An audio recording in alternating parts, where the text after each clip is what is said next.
Hello everyone, welcome to my digital painting video once again, and today we're gonna paint a dragon with a warrior riding on top.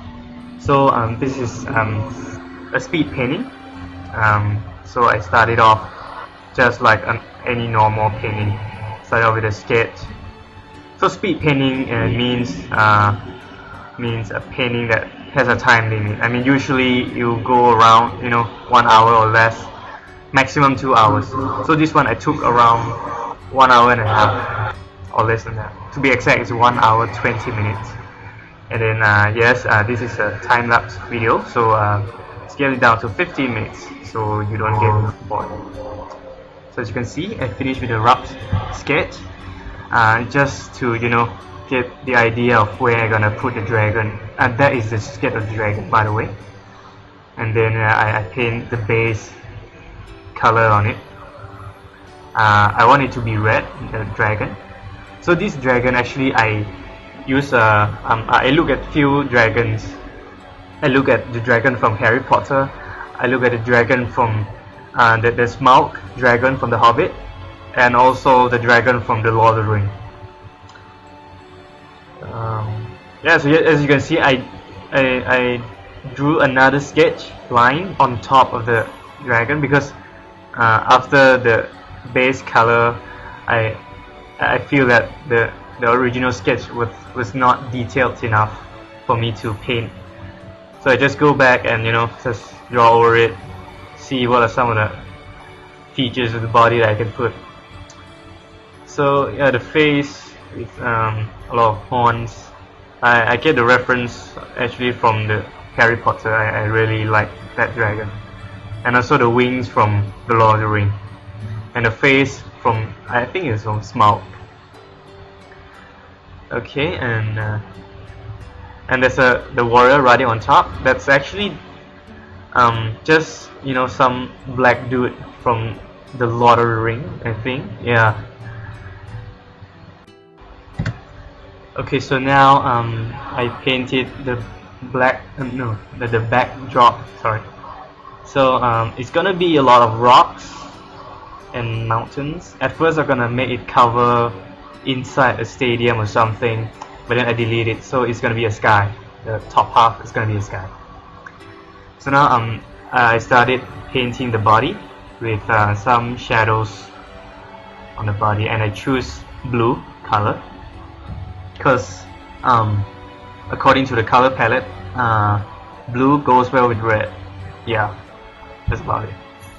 So, and of course the wings, because the wings is I mean the features of the wing is not the same. For the thinner part of the skin, you has a lighter color, so you choose a lighter red, or as you can see, it's more lighter yellow, which is okay. And now I'm painting some other color on top of the body, and I choose blue again.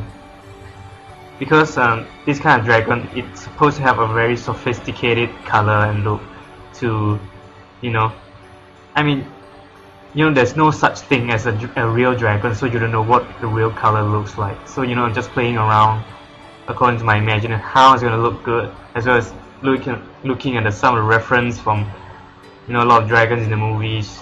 And I think this color should look well. I mean, when I was doing it, I'm not sure how it's gonna look, but yeah, it turns out not bad, not that bad. So I spent a lot of time, just getting the color of the skin right. There's red, there's blue, there's yellow, there's light yellow, all colors on it. And now I'm started painting the horn and with the fang and all.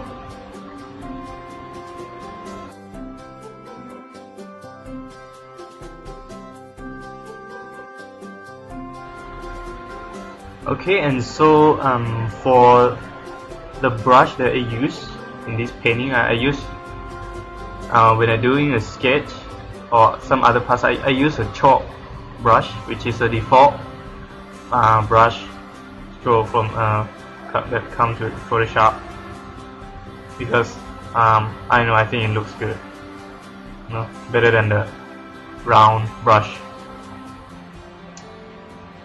So I'm still doing the face, adding some shadows and lights onto it.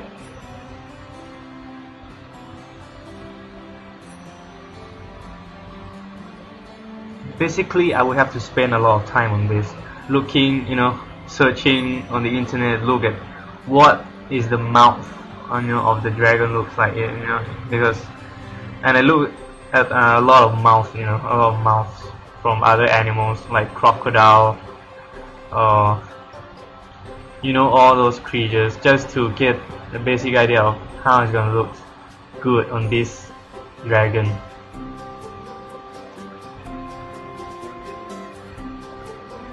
And the wings, the other side of the wings, you see is smaller. It's because of this perspective, because the dragon will be facing forward, and that wings will be kind of like behind him. He was like walking towards towards me, and then so the other wings will flap forward, while the others will go behind, a bit behind.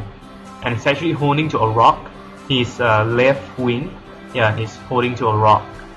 So there's going to be a rock that covers part of the wing as well, which I will draw later in the video you'll see. So I think the body is almost there. Like I said, this is a speed painting, so the point of the speed painting is not to finish the painting. It's just to finish it under the time limit. I don't care about how realistic it looks. That is not my goal in this painting. Basically, the achievement of the speed painting is just to basically lay out the idea, the concept of the pictures, which I think I have successfully did it. As you will see, the composition is there. I think I will have some rocks underneath, rocks in the front. As you can see, I'm already moving forward to the background because I think I'm satisfied with the body now. So so how I choose the composition is, just through a lot of photos that they took, good photographers. You can use the rule of third, you can use the triangle rule, anything.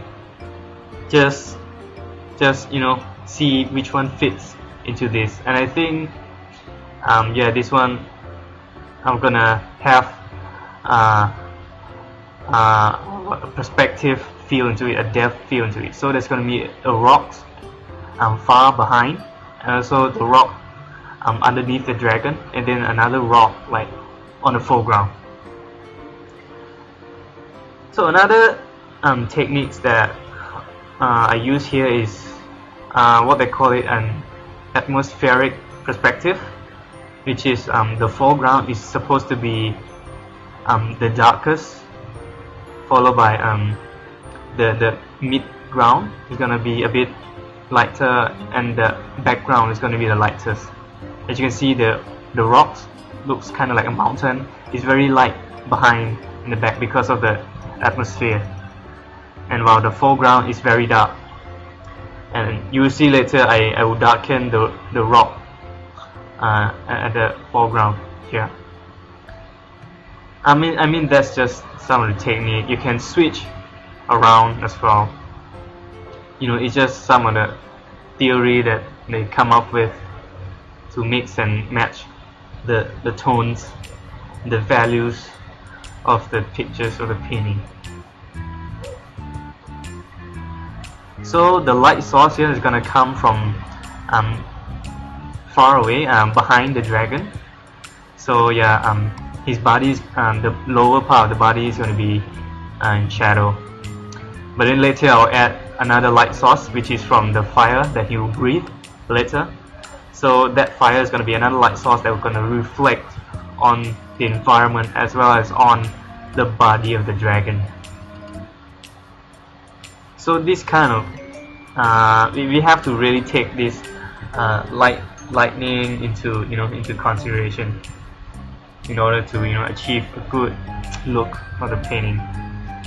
So now I just adjust the value of the dragon, darken it a bit, as well as the color to make it look a bit more red. You know, Photoshop, it has all these tools. You don't need to fix everything by brush. You know, they have all these convenient tool. You know, the level tool, the curve tool. You know, you can just do it very fast. And now I'm painting the warrior. It's actually the Nazgul warrior from the Lord of the Ring, if you have watched it. For those who don't watch it, it's basically like the Death Eater from Harry Potter. No, but this is the Lord of the Ring version. It's just basically some black dude trying to kill the main protagonist in the film. Yeah, so yeah, he's Nazgul. He's actually the slave of the who's the bad dude in the Lord of the Ring? I can't remember the bad guy in the Lord of the Ring. Yeah, he's the slave to that guy. Okay, and so now so the black dude here, he's actually he has two look. In the first film, he has just this normal black cloak over his head. And I think it looks good, but then I choose to go with his war look when he went into war in the last film. Basically, he wear this kind of like a helmet, a war helmet, which looks pretty cool. And I just paint it over the top of his head and adding some lighting into the helmet itself. The helmet is gonna be made of metal, and so the lightning is gonna be a bit strong. Yeah, so I choose a light gray color to do the lighting. Okay, so now more or less there. Everything, composition, the value is there, the composition is there. And yeah, although the dragon, you know, if you look closely, is basically made up of a lot of strokes of brushes, but it's okay, it's speed painting. I don't plan to go into each detail of the wings and all. So yeah, another composition, I think it would be great to have a fire breathing out of his mouth. So I paint a fire. Yeah, so I look at a lot of fire pictures. I'm not good at doing fires. Yeah, and so I based on many things. So so the fire is gonna be a lot of colors. As you can see, the source of it is gonna be blue, followed by light blue, and then as you know, the end of the fire will be yellow, orange, red. But for this one, I choose not to go with red. It's too strong. So I choose to go with a more a reddish orange. And yep, I just correcting some value onto the rocks on the ground, and also the value on the stomach of the dragon. And go back and change the sky and all. Okay, and it's almost there.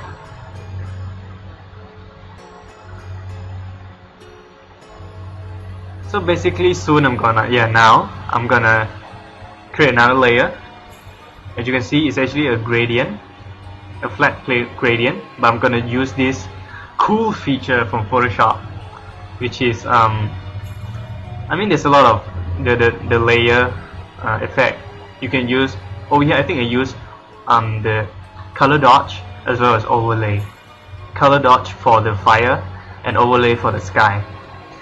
So as you can see, it creates a very nice look into it. You know, so I don't even have to paint all of that. You know, I just few clicks and it's there. Okay, and so now I'm gonna add in some fire. I don't know what you call it. Some fire dust. And yeah, and just paint over and then delete some over, and that's it. Create a very nice look of the fire. Yep, that's all. Thanks guys. Thanks for watching.